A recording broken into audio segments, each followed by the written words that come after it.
मीरपुर ख़ासी अदालत हिसाइण सबब आपघात कंदड़ फ़हमीदा लगारी जे केस में ॿिनि जवाबदारनि जी ज़मानत मंज़ूर करे छॾी आहे। Additional session court Zafar Hussain Tanveer ऐं संदसि घरवारी जी ज़मानत मंज़ूर कई वई। मीरपुर ख़ासी अदालत हिसाइण सबब आपघात कंदड़ फ़हमीदा लगारी जे केस में ॿिनि जवाबदारनि जी ज़मानत मंज़ूर करे छॾी आहे।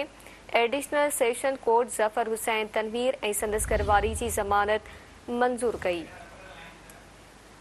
तफ़सील मलकदासी ब्यूरो चीफ मीरपुर ख़ास नज़ीर पंवर खां। जी नज़ीर आगे कजो।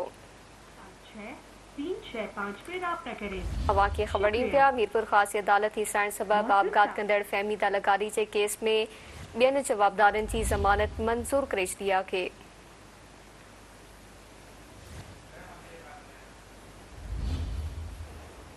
Additional session court Zafar Hussain Tanveer ऐं संदसि घरवारी जी ज़मानत मंज़ूर कई।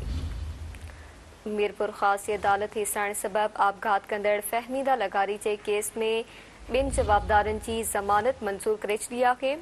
Additional session court Zafar Hussain Tanveer ऐं संदसि घरवारी जी ज़मानत मंज़ूर कई।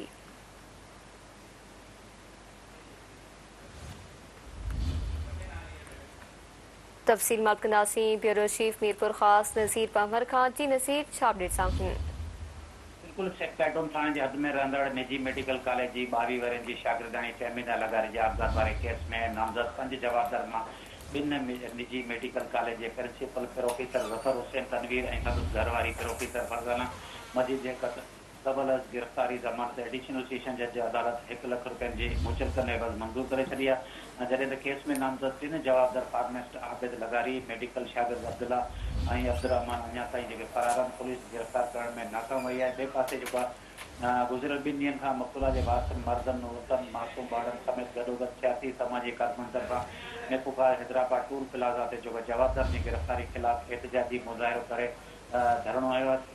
यादि रहे त धरणो जेको आहे गुज़िरियल जेको आहे ॾींहं खां करे जेको आहे सॼी राति जारी रहियो, जंहिंजे करे मेपुखा हैदराबाद कराची वेंदड़ ट्रांसपोर्ट ईंदड़ वेंदड़ ट्रांसपोर्ट जी वॾियूं कतारूं लॻी वियूं आहिनि। जॾहिं त उन्हनि जो इहो मुतालबो त पुलिस जेको आहे हितां वठी करे असल जवाबदार खे गिरफ़्तार न पई करे एतिरो स्पेस ॾिए थी त भले उहो जी पंहिंजूं ज़मानतूं कराए ॾिननि छो।